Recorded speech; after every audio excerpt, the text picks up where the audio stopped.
और आपकी जान, हमसे और आपसे ज्यादा मिल्कियत अगर किसी के पास है तो वो शाह तैयबा के पास है, वो शहंशाह बतहा के पास। हमारी जानों के मालिक पैगंबर इंसानियत है, जिन्होंने कलमा पढ़ा उन लोगों ने अपनी जान को हुजूर के दस्ते करम पर बेच दिया। कुरान ने दूसरी जगह फरमाया इन्नल्लाह अश्तरा मिनल मुमिनीना अनफुसहुम, अल्लाह अकबर। अल्लाह पाक फरमा रहा, बेशक अल्लाह पाक ने ईमान वालों की जानों को खरीद लिया, उनके माल को खरीद लिया।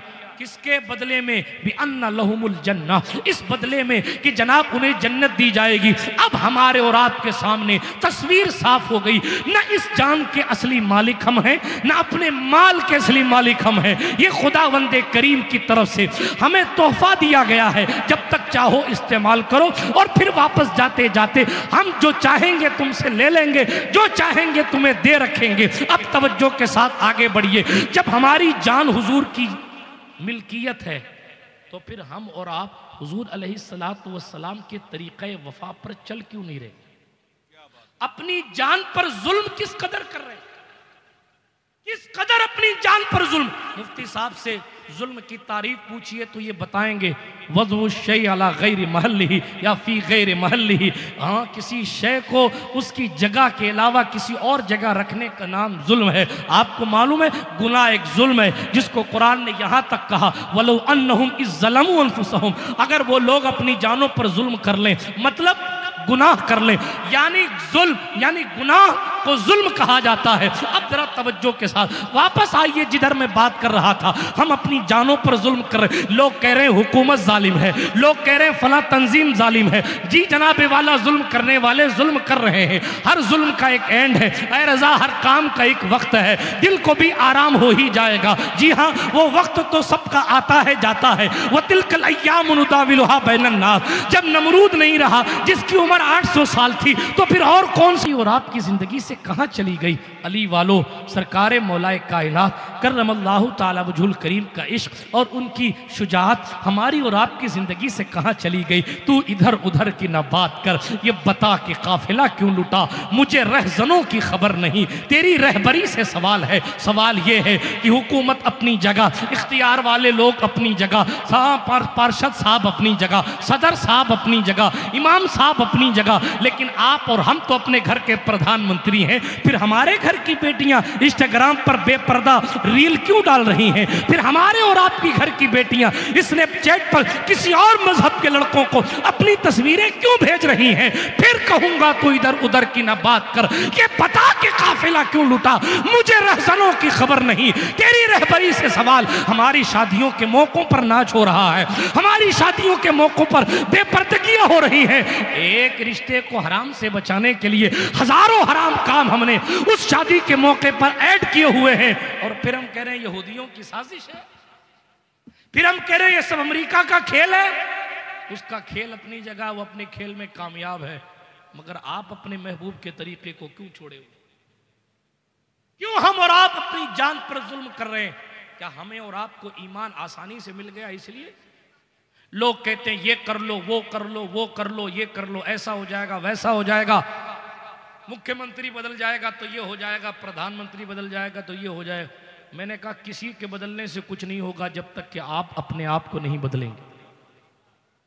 क्या पुराने प्रधानमंत्री के टाइम में हमारी कौम में सब अल्लाह के वली थे क्या? फिर हमारा हिसाब किताब हमारे अमाल के मुताबिक होगा। कौन क्या कर रहा वो भरेगा।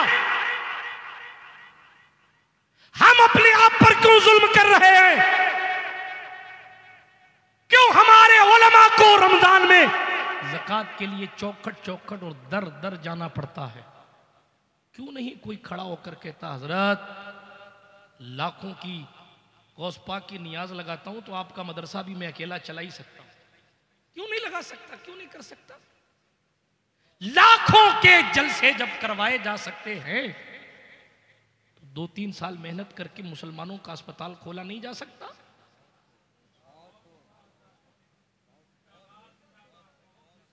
जब हम और आप अपनी पर्सनल शादियों के मौकों पर लाखों रुपए खर्च कर सकते हैं तो हुजूर के मिलाद के नाम पर कम से कम मस्जिद मकतब की तामीर नहीं कर सकते? क्या लगता है मकतब में सिर्फ एक मुदर्रिस जो इशा से लेकर घंटा 2 घंटा बैठकर बालिग लोगों को और बच्चों को दीन की तालीम दे, 5,000, 4,000, 7,000 इससे ज्यादा तनख्वाह उसको नहीं चाहिए होती है, लेकिन हम हजारों रुपए सिगरेटों और गुटकों में तो फूंक सकते हैं, एक मकतब कायम नहीं कर सकते। और कह रहे हैं कि साहब अमेरिका की साजिश है। हमारी कौम का जवान कपड़े खरीदने के लिए दूसरे स्टेट में जाता है। मैंने वो शहर भी देखे हैं, खाना खाने के लिए लोग 150-150 किलोमीटर दूर जा रहे हैं, बाल कटाने के लिए लोग 50-50 किलोमीटर दूर जा रहे हैं बाल कटाने। मेरा इस नाई से सेटिंग नहीं बैठता, मैं उस नाई से कटवा के आऊंगा। और फिर बात कर रहे हैं कि साहब लोग साजिश कर। छोड़िए लोगों की साजिश को, अबू लहब ने भी साजिश की थी, उनका काम है साजिश करना। मगर शीशा पिघलाई हुई दीवार बनकर उमर इब्ने खत्ताब सामने खड़े। बात आज ये है कि ख्वाजा साहब की जूतियां अब भी वक्त के जादूगरों को जमीन दोस्त कर सकती हैं, लेकिन अब हमीदुद्दीन नागौरी जैसा मुत्तकी कहां से लाया, अब कुतुबुद्दीन बख्तियार काकी जैसा वफादार कहां से लाया। इकबाल ने जमाना पहले कहा था, खुदा ने उस कौम की हालत अब तक नहीं बदली, न हो खुद शौक जिसे आप बदलने का। हम बदलना नहीं चाहते, हम समझते हैं पूरी सोसाइटी ये डेमोक्रेटिक सोसाइटी में, कि इस तंजीम की बात नहीं कर रहा हूं, पूरा हिंदुस्तान ही डेमोक्रेसी पर है। ये सोसाइटी खुद ब खुद बदल जाए। कोई जादू की छड़ी हाथ में लेके बैठे हैं मौलाना साहब या इमाम साहब, यूं करेंगे और लोग बदल जाएंगे। अरे वो गौसे आजम दस्तगीर थे, जब तकरीर करते थे तो 400 लोगों को एक साथ वली बना दिया कर। सुभान अल्लाह, सुभान अल्लाह। बहुत हमारी तरह तकरीर नहीं होती, कोई गुटके खा रहा है, कोई चाय पी रहा है, कोई इधर देख रहा है, कोई मोबाइल चला रहा है। हाँ, वो शहनशाह बगदाद की बात, वहां तो चील भी चूं कर देना तो हालत ठीक हो जाती है। सुना आपने कि नहीं? गौस पाक तकरीर कर रहे थे, अब तकरीर करते करते चील चूं चूं कर रही थी। गौस पाक ने जलाल में चील को देखा, 2 टुकड़े हो गए, उसको सर कहीं और गिरा, धड़ कहीं और गिरा, खत्म खेल। अल अमाए गौस, वो कहर है तीखा तेरा, मर के भी चैन से सोता नहीं मारा तेरा, मर के भी चैन से सोता नहीं मारा तेरा। चील 2 टुकड़े होकर गिर गई। गौस पाक तकरीर, अल्लाह समद। आज हमने जलसों को भी फॉर्मेलिटी बना लिया, माफ कीजिएगा, फॉर्मेलिटी बना लिया। हमारा काम है सजा देना। सीखा क्या आपने? माफ कीजिएगा, मसनद नशीन लोगों का हाल यह है कि ज़रूरियात अहले सुन्नत और मामूलात अहले सुन्नत का फ़र्क नहीं जानते। और इंजीनियर मिर्ज़ा से टकराएंगे साहब, हाँ, फलाना मुफ्ती से टकराएंगे, फलाने से टकराएंगे। अरे हुजूर, अपनी गिरेबान मुबारक की तरफ भी तवज्जो फरमाए। हमने इल्म की बेकदरी खुद की, नतीजा हमारी निगाहों के सामने। कोई डॉक्टर बनकर आता है, सलाम है, इस्तकबाल है। कोई आलिम बन के आता है, इस्तकबाल है। मगर हमारे यहाँ क्या होता है? दूल्हे का इस्तकबाल तो है, कोई टपोरियों का शो जीत के आया, या क्रिकेट का टूर्नामेंट जीत के आया, या वॉलीबॉल का टूर्नामेंट जीत के आया, आधा मोहल्ला उसको फूल पहनाता है। ये पंजाब पीड़ित की मदद करके आए साहब, इसलिए इनका इस्तकबाल है। और कोई हाफिज कुरान बनकर आए, अरे कुरान बनकर आए तो आए, पूरा कुरान 27वीं में सुना कर जब हाफिज साहब घर जाते हैं तो बेचारे अकेले जाते हैं, मुक्तदी घर छोड़ने नहीं जाते हैं। अल्लाह अकबर। और हम बात कर रहे हैं यहूदियों की साजिश है। ये जुल्म कौन कर रहा है? हमारी हालत इतनी अबतर हो गई कि मस्जिदों के चप्पलों को काट के रखना पड़ता है कि कहीं मस्जिद के इस्तिंजा खाने से लोग चप्पल चुरा के ना लेकर जाएं। ये जुल्म कौन कर रहा है? खानकाहों, आस्थानों, दरगाहों पर गिलास और जग बांध के रखे जाते हैं कि लोग चुरा के अपने घर ना लेकर जाएं। ये उस कौम का हाल है जिस कौम को हुजूर ने फरमाया था कि एक तिनके का भी हिसाब देना पड़ेगा क़यामत में। अल्लाहु अकबर। और हम बात कर रहे हैं नहीं साहब, हालात ही कुछ ऐसे। छोड़िए हालात को, माहौल ऐसा है, माहौल तो मुसलमान क्रिएट करता है। फिरौन की बीवी मुसलमान हुई, उनसे ज्यादा खराब माहौल किसके घर का था? शौहर खुद खुदाई का दावा कर रहा और बीवी कह रही तू खुदा नहीं है, मेरा अल्लाह खुदा है। सुभान अल्लाह और सुभान। आज हमारा हाल क्या? जाने दे, बात दूर न चली जाए। मैं अर्ज ये कर रहा हूं, मेरी गुफ्तगू का लुब्बे लुबाब ये, हम अपनी जानों पर खुद जुल्म कर रहे हैं। दूसरों के जुल्म को दूसरों के जुल्म को बंद करने की बात करने से पहले जो आप और हम जुल्म कर रहे हैं, खुदा के वास्ते इन मजालिम को रोका जाए, नमाजों की पाबंदी की जाए, अहमियत को समझा जाए कि हुजूर कितने इंपॉर्टेंट हैं, समझा जाए कि हुजूर कितनी शान वाले हैं। मुसलमान कहता है हाँ साहब हमारे हुजूर जैसा हसीन कोई नहीं है, लेकिन आपके मोबाइल पर तो किसी और हसीना का फोटो लगा हुआ है। धोखेबाज है आप। नात खान नात पढ़ता है तो ऐसे मचलने लग जाते हैं जैसे सिदरा से उतर के आए हैं, और अगर उसी में फोन बज जावे तो बॉलीवुड के सिंगर के गाने चल रहे हैं। ये जुल्म कौन कर रहा है? अगर आपको और हमको हुजूर से इश्क है तो लॉक खोले तो दुरूद शरीफ हो, सुभान अल्लाह, मोबाइल का वॉलपेपर देखें तो गुंबदे खजरा निगाहों के सुभान साथ, अल्लाह, सोने लगे तो कहें मैं सो जाऊं या मुस्तफा कहते कहते, सुभान अल्लाह, खुले आंख सल्ले अला अल्लाह कहते कहते, वो सुभान सोते- अल्लाह सुभान अल्लाह। हम तो सोते हैं गाना सुनते सुनते, उठते हैं गालियां देते देते। अल्लाह अल्लाह, उठे नहीं, घर में गरजना शुरू कर दिया, चाय नहीं लाया अभी तक, ये नहीं आया।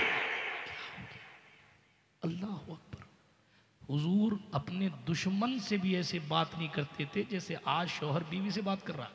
अल्लाह अकबर, अल्लाह अकबर।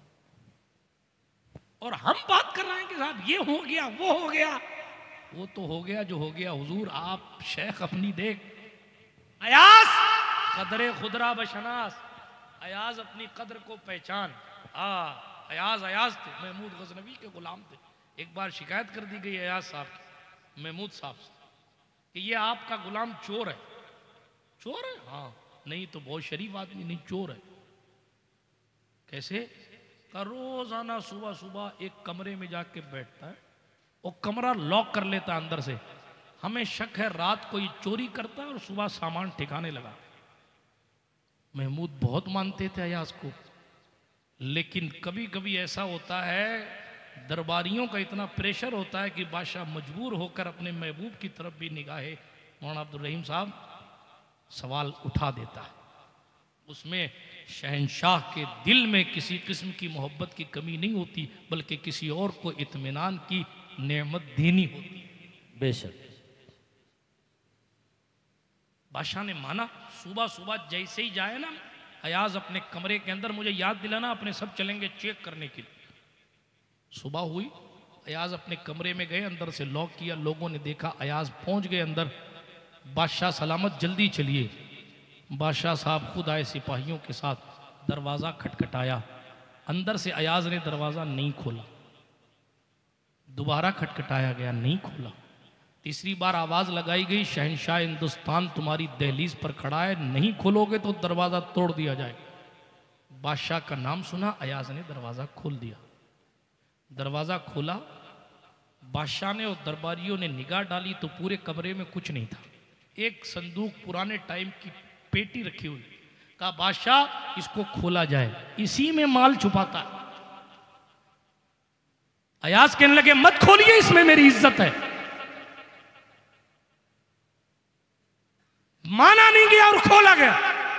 जब खोला गया, अरे कलकत्ता वालों, जब खोला गया तो उसमें फटा हुआ कुर्ता और फटी हुई टोपी निकली। बादशाह ने पूछा अयाज ये क्या है? कहा हुजूर मेरी आबरू है। कहा आबरू किस माने में है? रोज क्यों खोलते हो ये दरवाजा और क्यों यहां अंदर से बंद करके बैठते हो? राज फाश करो। कहा आपका हुक्म ना होता तो ना करता, लेकिन आप हमारे शहंशाह हैं, इसलिए अर्ज करता हूं ये मेरा वो कपड़ा है जब आप मुझे खरीद कर लाए थे, उस दिन मेरे बदन पर यही कपड़ा था। अल्लाह अकबर, अल्लाह यही कपड़ा था।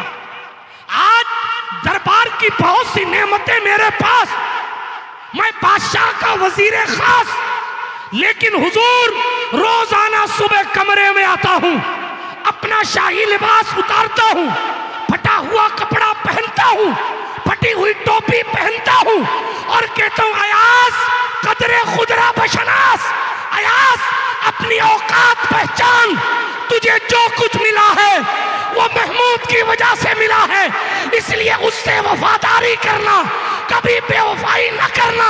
खुद को समझाने के लिए कपड़ा पहनता हूं और फिर आपके दरबार में जाकर आपकी खिदमत। अल्लाह अकबर, अल्लाह अल्लाह। रोते रोते अयाज ने दास्तान सुनाई तो महमूद साहब की आंखों से भी आंसू निकल पड़े और रोते रोते बादशाह ने कहा अयाज तूने तो बंदगी का तरीका सिखा दिया, मैं तो नंगा पैदा हुआ था, अल्लाह ने इस नंगे बच्चे को बादशाह बना दिया है और मैं फिर भी इबादत में कोताही करता हूँ। उस दिन से अयाज ने अपने ही बादशाह की जिंदगी को बदल दिया। बहरहाल ये जुमला आया था अयाज कदरे खुदरा बशनात, तो ये वाकया हाशिए जहन पर आ गया। मगर हमें और आपको भी अपनी औकात पहचाननी चाहिए ना। अब तो बात ऐसी करते हैं जनाबे वाला कि प्रधानमंत्री शर्मा जाए। हाँ, किसी किसी का गुरूर तो इतना खतरनाक है कि नमरूद होता तो वो भी सोच में पड़ जाता कि ये क्या हो रहा है। हालात ऐसे तकब्बुर का पुतला बने हुए, बात ऐसे कर रहे हैं जैसे जनाब इनके हाथ में है जान लेना और मौत देना। नऊजुबिल्लाहि मिन ज़ालिक, लहजा ऐसा हो। और ये इस तरह के लोग दुनियादारों में भी है और दीन का लिबादा ओढ़े लोगों में भी है। एक जगह में गया तो वो साहब कह रहे अरे हजरत साहिब मज़ार से मेरी बड़ी पटती, नहीं देते हैं तो छीन के ले लेते। क्या हो गया भाई साहब? एक मौलाना साहब तकरीर कर रहे थे, माफ़ कीजिएगा अपने भी खफा मुझसे हैं, बेगाने भी नाखुश, मैं जहर हलाहिल को कभी कह न सका कंद, बात वही कहता हूँ समझता हूँ जिसे हक, नाबले मस्जिद हो ना तहजीब का फर्जंद। वो मालूम क्या कह रहे थे? कह लगे ओ उस इलाके का नाम नहीं लूँगा, वहाँ शहर का नाम लेके कहा सुनो फला शहर वालों, अल्लाह जानता है मैं उस वक्त तक जन्नत में नहीं जाऊँगा जब तक कि तुम सबको लेके नहीं जाओ। वाह हजरत आप तो बोर्डिंग पास लेके बैठे। राबिया बसरी से जब शादी के लिए हसन बसरी ने कहा था ना, हजरत मौला हसन के खलीफा खैरुत ताबईन हजरत ख्वाजा हसन बसरी गौस पाक के मशाइख में जिनका नाम आता है, जब उन्होंने हजरत सैयदा राबिया बसरी को पैगाम निकाह दिया तो राबिया ने कहा हसन लिख के दे दो, मैं जन्नत में जाऊंगी तो मैं निकाह कर लूंगी। हाँ आज तो गली कूचे में जिसको देखिए सनत बांट रहा, नात कहाँ खड़ा होता हो जन्नत तवाफ कर मेरा, मेरे दिल में हुजूर रहते हैं। अरे तेरे दिल में कीना भी तो रहता है।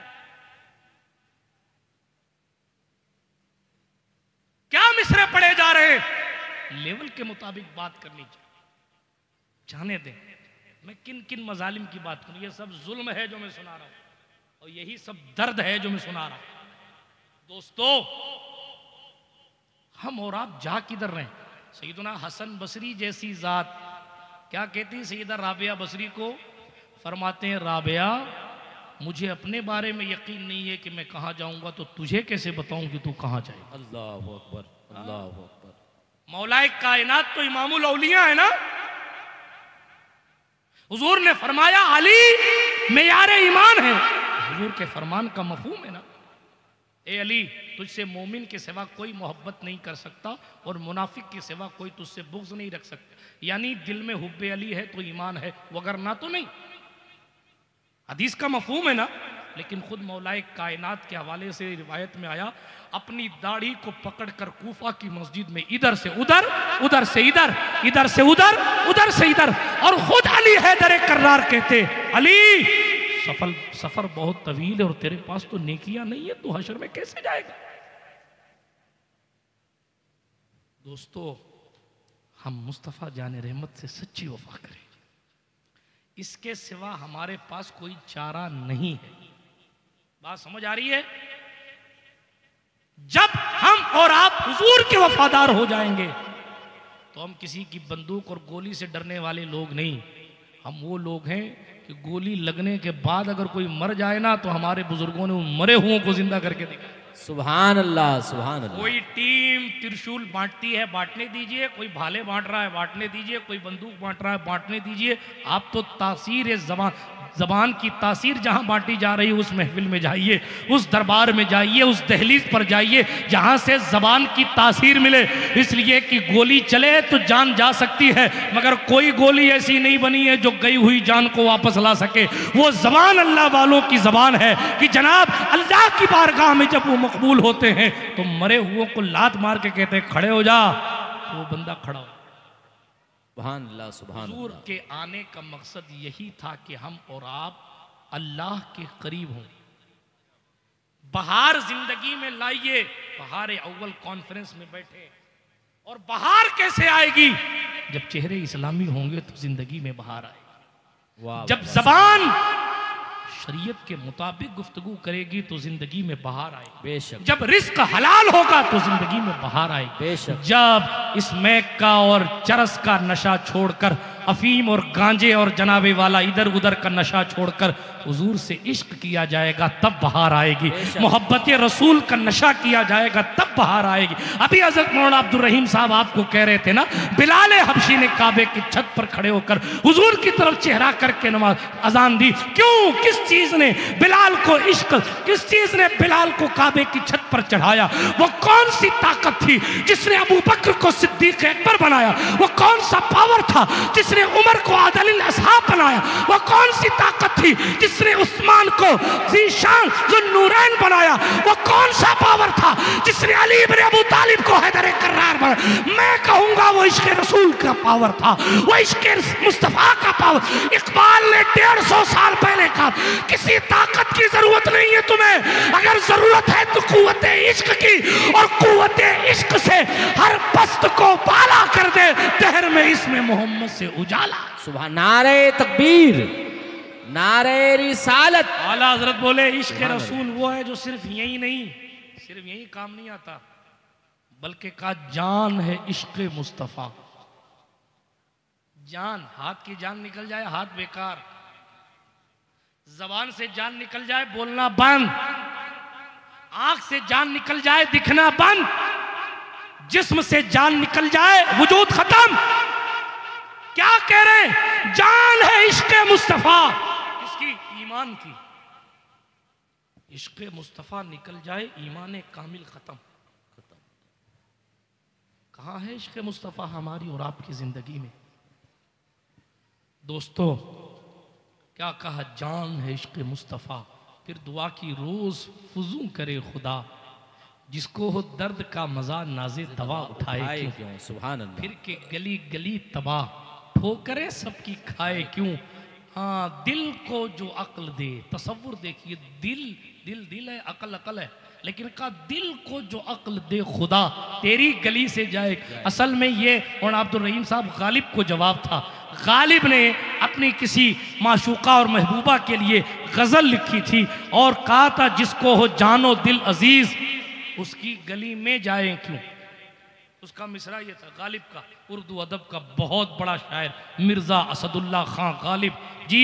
नात नहीं लिखी उसने, और जनाब का जब उससे किसी ने कहा नात लिखो तो कहा गालिब सनाए मुस्तफ़ा बयज़दा गुज़ाश्तेम हो कि हमने हुजूर की तारीफ़ तो अल्लाह रब्बुल इज़्ज़त जल्ल वाला के लिए जो है वो छोड़ रखी है, क्योंकि हमारी औकात नहीं है कि हुजूर की तारीफ़ करें। खैर गालिब गालिब था, मगर हुजूर का इश्क इमाम अहमद रजा पर गालिब था, इसलिए गालिब को जवाब देते हुए आशिक ने कहा, गालिब ने अपनी गजल में कहा, जिसको हो जानो दिल अजीज, उसकी गली में जाए क्यों? आला हज़रत ने कहा, उधर जाता ही क्यों है? फिर के गली गली तबाह, ठोकरें सबकी खाए क्यों?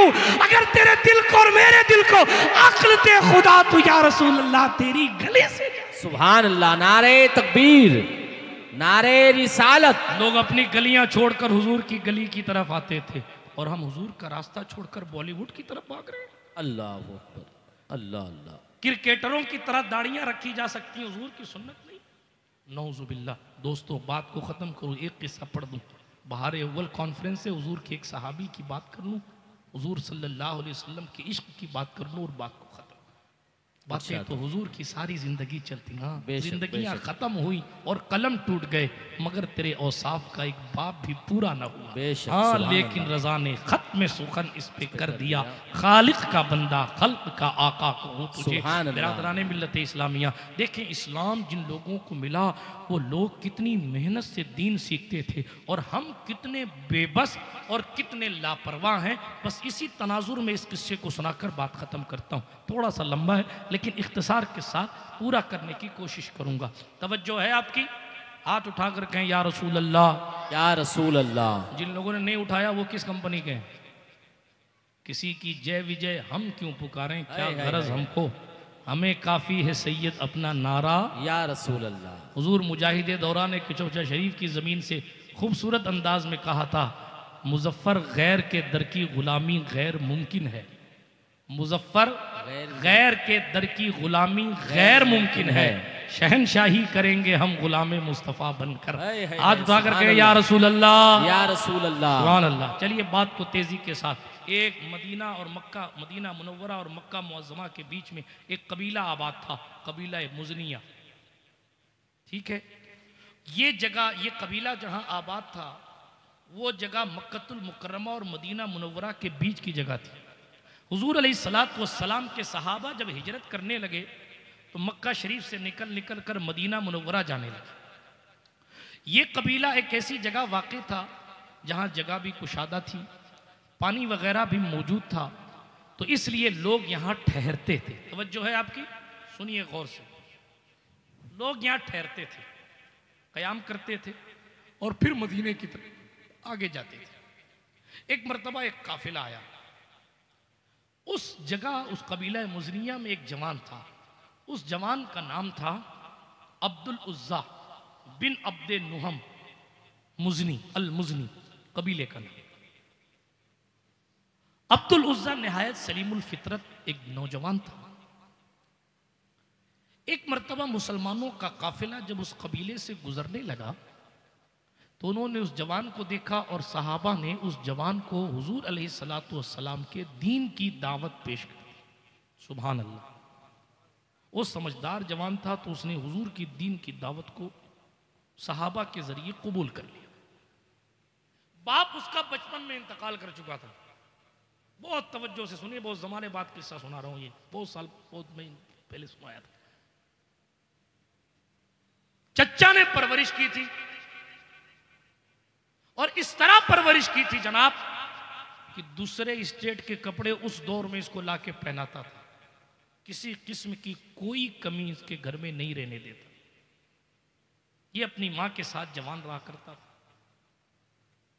मुसलमानों ने जब कन्विंस किया और अल्लाह के रसूल के बारे में बताया, हुजूर को नहीं देखा है अभी लेकिन कलमा पढ़ लिया, बोले ना सुभान अल्लाह, कलमा पढ़, मुसलमान हो गए। अब वो इंतज़ार करते कि कब कोई मुसलमानों का कबीला आए तो हमें कुरान की 2-3 आयतें याद करा। देखें, आज दौर ऐसा है कि कुरान मुसहफ शरीफ घर में रखा है? माफ़ कीजिएगा, घर के बाथरूम और कमरे रोज़ साफ़ किए जाते हैं और कलाम सादिक के जुज़दान पर रेत पड़ी हुई है, महीनों हो गए उसको उठाया नहीं जाता। हमारा और आपका हाल है और हम सब किसी और पे डालकर किनारे होना चाहते। अल्लाह की पनाह। और उस बंदे को देखें आप, ना हुजूर को देखा, ना सहाबा की सोहबत पास है, बस कबीला गुजरता है, कोई काफिला गुजरता है तो छुप के कहते हैं मुझे कुरान की 2 आयत याद करा दे। अल्लाह अकबर। वक्त गुजरता रहा, पूरे कबीले में कोई मुसलमान नहीं। इस जवान को नमाज पढ़नी होती है तो दूर जंगल में जाता है, दाएं बाएं देखता है कि कोई मुझे देख तो नहीं रहा है, तब वो नीयत बांधकर अल्लाह को सजदा करता है। लेकिन मुसलमान है, अभी हुजूर को नहीं देखा, बस